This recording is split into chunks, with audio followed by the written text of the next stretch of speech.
You are listening to the global network of podcasters dedicated to the pharmacy profession. Welcome to the Pharmacy Podcast Network.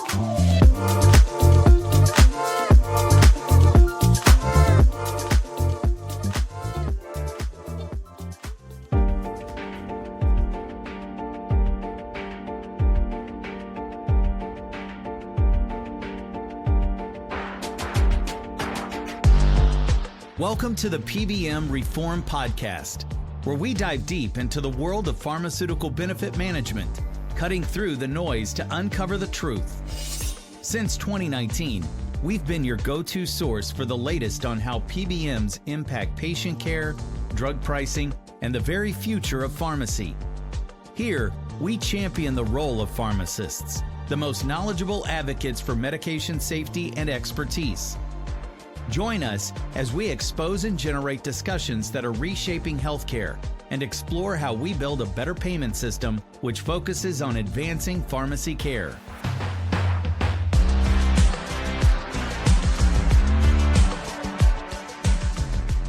This is Todd Urey with the Pharmacy Podcast Network here at the Capitol today, December 11th. Pharmacists Fight Back Act.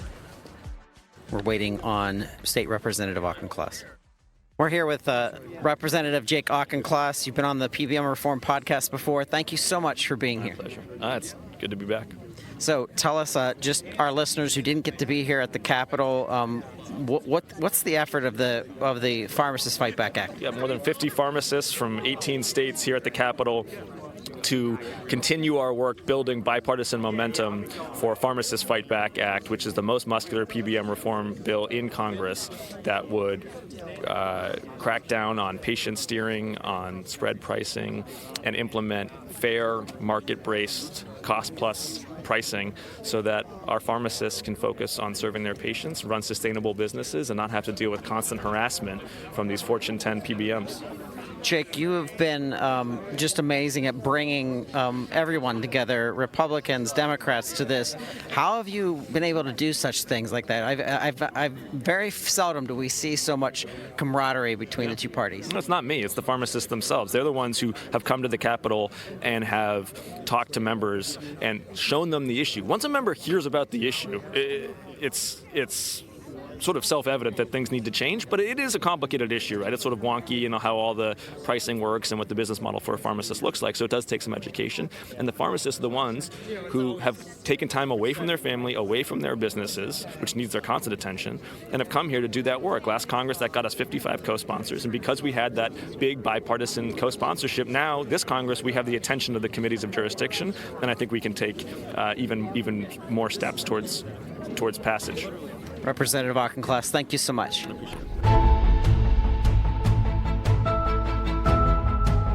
Greg Reibold, thank you so much for sponsoring the Pharmacy Podcast Network here at the Pharmacists Fight Back Act. Yes, hey, I'm so glad you could be here. You've been a part of this for a long time, and today's a big day in the fight for reining in unfair PBM practices, and so it means a lot that you could be here with us.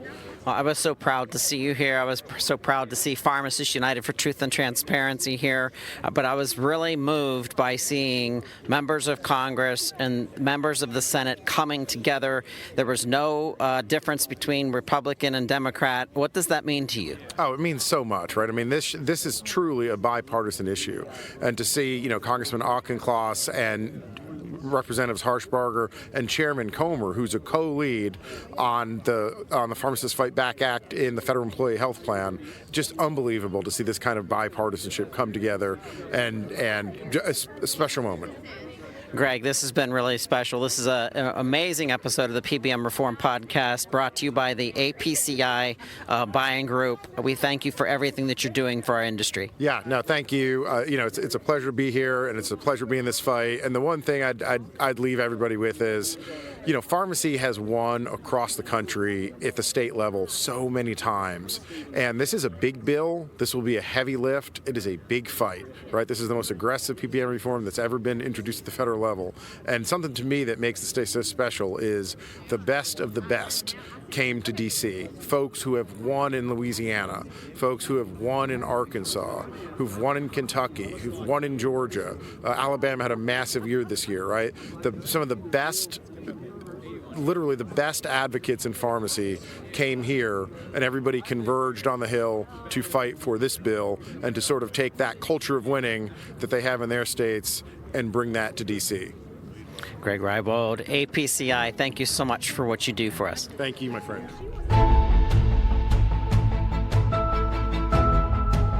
Hey, I'm here with Bill Schmitnick here at the Pharmacists Fight Back Act gathering here at the Capitol. Bill, it's an honor to be with you here and spend some time with you. How are you? Doing good, Todd. Thank you so much. It's a good day. We got lots of great bipartisan support, some real power players, committee chairs, bipartisan, and then on top of it, there are some pharmacy professionals here that span generations of families.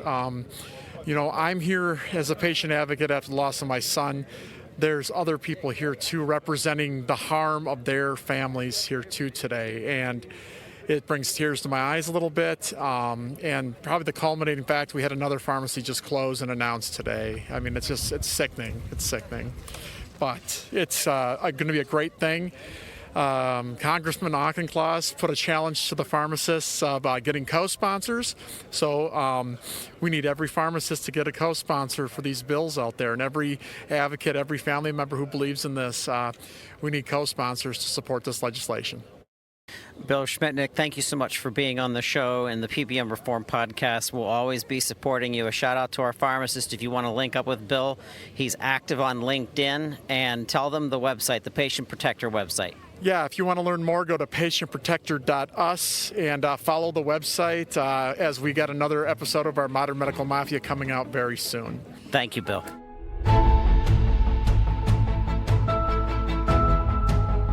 Hey, we are here at the gathering for Pharmacists Fight Back Act, and we have a patient mother here with us today. Please introduce yourself to our listeners. Hi, I'm the mother of Kara Reese. She is a MS victim from the PBM. My name is Cassandra Ashby, and not only am I her mother, I'm also a nurse, quality improvement nurse, and a clinical practice consultant for a major health plan in the line of business, currently Medicare Advantage, previously Affordable Care Act. So how have the PBMs prevented your daughter from receiving the care that she needs, and what do you think needs to happen to get past these barriers? Well, she wasn't on the Affordable Care Act, which my understanding and with my line of business is those patients with MS, they never had a problem getting their Ocrevus or their DMT. It was a passion of mine having MS background for patient care. And you're a nurse, so you understand this. I understand it very well, and a little more of the rabbit holes on the political side now, which I didn't know before, but I asked the questions why, and I have a lot of information to support a lot of need for PBM change. So Kara, her self-funded health plan, a union plan in Indiana, through her spouse, the PBM denied her. They delayed, kept her in the dark, and then denied her access to the prescribed treatment that her world-renowned specialist, neurologist treating MS, prescribed for her. It was months and months of gatekeeping and steering. They wanted to steer her to a lesser treatment option. In the midst of all this, it's been very stressful for her. I did not have any idea this is going on behind the scenes.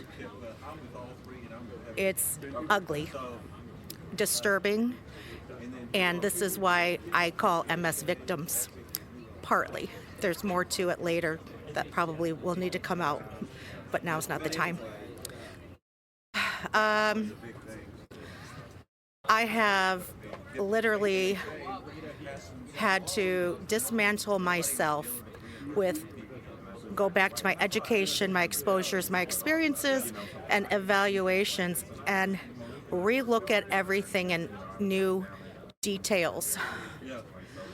And it's been pretty traumatic to learn what I've learned, and it's time for this change to happen. And if a MS patient wants to have treatment access, they need to be fully informed and provided the access that their prescribing physician suggests they need. MS is a mess. It's not a one-size-fits-all. PBMs should never play with their lives. This has put my daughter, her future, in jeopardy for disability. She just graduated college, was going to do her American dream, and now she can't. So now what? Taxpayers are going to pay for her for the rest of her life? Will her husband, who's working a union job, have to quit his job to take care of her? What are we up against? This disease is becoming more popular. This is a young person disease, including teenagers around the age of 14, 15, 16. The young adults aged 20 to 40. This is a growing concern, and taxpayers' dollars are going to be paying for this. Who is going to be the fiduciary responsibility? That was my first question. Who is the fiduciary responsibility for this? We have a major problem. It's got to stop. Well, I thank you so much for being part of our show, and we're here for you. Pharmacists across the nation are here for you, and we're here to fight back, so we appreciate you being part of this. Thank you very much. I appreciate your time, too. Introduce yourself. This is the PBM Reform Podcast. You are a pharmacy owner. You're a fighter down in what part of Florida? Cocoa, Florida. All right, introduce yourself. Hey, this is Dawn Butterfield, owner of West Cocoa Pharmacy and Compounding. Big fan of Todd's here. Appreciate all that you do for pharmacy. This was an exciting day, and this is exciting legislation, and we're going to get as many sponsors as we can this afternoon. So what did you think of the bipartisan gathering of our state representatives and Congress and Senator Comer? I think it's great. I'm a huge fan of Representative Comer. I just said that. I was like, fangirling all in all of him. But it's a bipartisan issue. So it's kind of like, it's a no-brainer, really. So, and I wanted to say just this, it's about time. That's what I have to say. It's about time, and hopefully this will actually do something to level the playing field, but save taxpayer money, too. I mean, the corporations are taking all the money out of the system, and that should bother everybody, obviously us and our patients. Todd, honestly, we're about a day away from possibly not taking any insurance, because every day you look at your numbers, you're thinking, what am I doing? What am I doing? So all of our other things that we do that are non-insurance related are carrying everybody in with insurance at this point. It's very sad, but we're hanging in there. Dawn, thank you so much for being part of the show, and for fighting as much as you do, and for driving or traveling up from Florida to be in this cold weather. It is cold. My toes are frozen right now. Thanks, Dawn. Thanks, Dawn. Frank Tant with Cleburne Pharmacy, and also with Alabama Pharmacy Association. Okay, what's it like to be here today at the Capitol and to see bipartisan support for the Pharmacists Fight Back Act? Well, it's exciting because we've seen the success in Alabama this year, and so to be here, be a part of this, as kind of it launches off, it builds a lot of excitement. So we're looking forward to what's going to happen. Talk to us about the patient impact and people that are suffering in your community, and what happens when maybe one of their medications is knocked off formulary. They don't know what to do. Talk to us about those kinds of experiences as well. Yeah, so we have patients that every day we tell them that we can't fill it due to the cost and what the PBM is reimbursing us. And a lot of times they don't know how to navigate the alternative. So they're either having to drive another 15, 20 minutes down the road to try to find something, and they won't do that. Or they're forced into a system that they don't, like I said, know how to navigate. So these are your vulnerable elderly people who, if you bring up, sometimes, we need an email to help log into the system, they're lost and they're confused and they don't know what to do. And so they just don't get it. They go without their medications a lot of times. We appreciate you being on the show. Yep.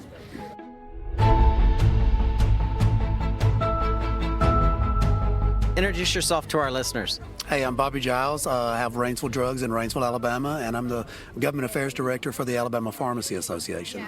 We appreciate you being here. Talk to us about your experience today here at the Capitol, Washington, D.C. I find today very encouraging. We have made some steps in Alabama in the commercial market, but a good portion of our business across all of Alabama. A lot of our patients are elderly Medicare patients, and we've got to get this fixed. Hey, we appreciate you being on the show and participating in the PBM Reform Podcast. A shout out to the Alabama Pharmacists Association. I would love to have you back on the show, and we'll dig more into the impact of PBM reform on your community. I would love to do that because our patients deserve access to care. It's very important for us. And it's just really hard when you've got to tell a patient that you no longer take their insurance or that you cannot fill their prescription. And we want to fix that, and this will allow us to do it. Thank you so much.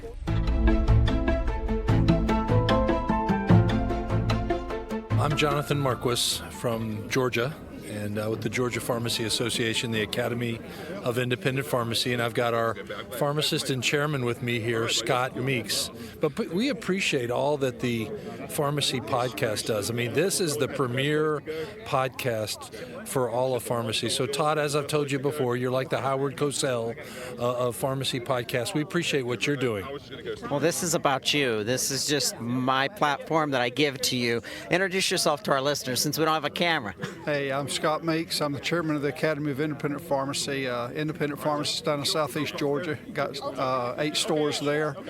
And just want to tell you how much we appreciate everything that you're doing. Well, we appreciate what you do for the nation and for your community. Talk to us about today's presentations from some of the congressmen and Jake Auchincloss. This is fantastic. We have needed this for years and years and years. We have fought, and it seems like now that we've got the backing of these representative congressmen, it's just really going to push this thing forward. It's fantastic to see.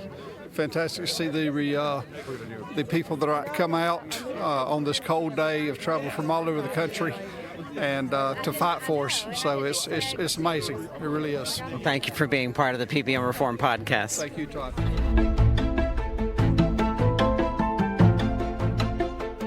Introduce yourself to our listeners. Hello, Todd. I'm Nikki Bryant. I'm from Preston, Georgia, so it's nice to see you today in person. It's nice to finally meet you in person. I was so moved by your presentation and your call out, not only for your business, but more importantly for your community. Yes, my community needs me. No pressure, but there's 15,000 patients that require me to stay open. So, I don't know what they would do without me. Well, 15,000 people times 3 times 4 because of their family members relying on them and because of the employers that are relying on them, it impacts an entire community, entire economy. Yes, I don't think that we really realize sometimes the trickle effect a pharmacy closure has on the entire ecosystem of a rural town and a rural region. I mean, it trickles out to the banks that they have notes and, the patients and the employers that, health outcomes go down because there's not people there looking out for people's health, and insurance rates go up because health outcomes are poor. So it's a huge dynamic that I don't think people realize. Nikki, thank you so much for being part of the PBM Reform Podcast. We appreciate you. Thanks, Todd. Thanks for having me. I'm Anna Nugent. I'm an independent pharmacist at Boaz Discount Drugs in North Alabama. Well, thank you so much for being on the show. Talk to us about what it means to have bipartisan support for the Pharmacists Fight Back Act. I think it's clear that anyone that we have spoken to over the years, whether it be on the state level or on the national level, when people actually seek to understand it, there is no right or left, there is no right or wrong. They see that it is corporate greed and it's taken advantage of the, mom and pops per se, or the small businesses, small pharmacies, independents in America. Well, we thank you for being here at the Capitol and giving up your time and working here with us, and appreciate everything that you do. Thank you for being on the show. Yeah, thank you so much for coming.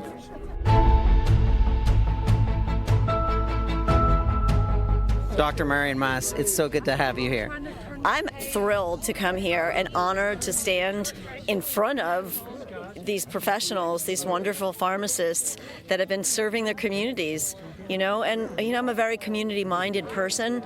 When these small little independent pharmacists close, I just hurt for that couple in Arkansas. essentially what happens is that pharmacy closes and CVS is going to move in and set up shop, and now the money's not in the community. The money's running back to Woonsocket, Rhode Island, or however you say that headquarters of CVS. You see things from a physician's perspective. That's very powerful. Your voice is so strong on Twitter, on different media platforms. But talk to us from a physician's perspective of what the Pharmacists Fight Back Act means. Well, to me, it means we're starting to take the corporate control out of the equation, because we're taking the money out of their coffers, and the money that they're making in ways that I find very unsavory. There is not a single shift that goes by. I practice urgent care pediatrics. There's not a shift that goes by where a patient is not telling me about a high-priced medication or a medication that they couldn't get covered in their pharmacy, or I'm not getting a call and told that you can't prescribe X, you must prescribe Y. Or I'm actually in my community, there's a lot of pharmaceutical companies in my community, and they're actually very familiar with the PBMs. I meet a lot of research scientists that are frustrated because they get a great product and they know that it has the potential to work and to help a patient, and then they can't get it out there because the insurance companies make what they call networks, and it restricts where patients can go. Of course, for the whole pharmacy situation, it's the formulary. And, it's absolutely repugnant to me that these pharmacy benefit managers, the PBMs, they've been granted the right to collect kickbacks. They like to call them rebates, but they're not going to the patients. And we need to inform our public that part of the problem is when you give these big Fortune 10 companies the right to receive kickbacks, they're going to use it. Yep. So they collect the kickback, they put the drug on the formulary that pays the highest kickback. It's pay to play. And America now, the problem is how can they trust that they're getting the right drug, or are they just getting the best drug that was paid to be put on the formulary with the highest kickback? Repulsive, disgusting. What's wrong with that big white building behind us, Congress? Because I came here in 2018 when I discovered the kickbacks, and I thought, my gosh, they probably don't know. I'm going to trot around and tell them, and they'll be thrilled, and they'll get rid of the kickbacks right away. Ha ha, how did that work out?